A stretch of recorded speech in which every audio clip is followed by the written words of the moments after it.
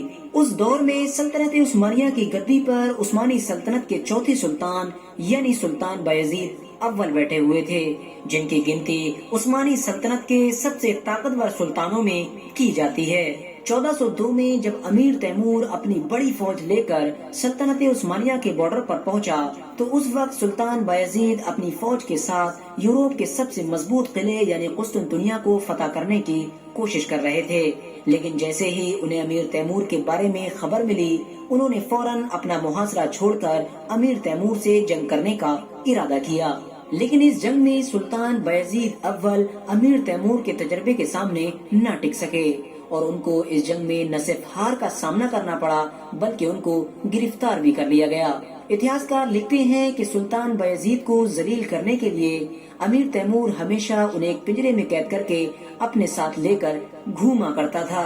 دنیا کی ایک بڑی سلطنت کے بادشاہ کو اپنے ساتھ اس طرح کا کیے جانے والا سلوک اندرونی طور پر کھایا جا رہا تھا اور آخرکار اسی وجہ سے کچھ وقت کے بعد ہی سلطان بایزید کی اس پنجرے میں ہی موت ہو گئی تھی. امیر تیمور نے اپنی پوری زندگی میں لگ بھگ 2 کروڑ لوگوں کو قتل کیا تھا کہ جو اس دور میں دنیا کی آبادی کا بہت بڑا حصہ تھا.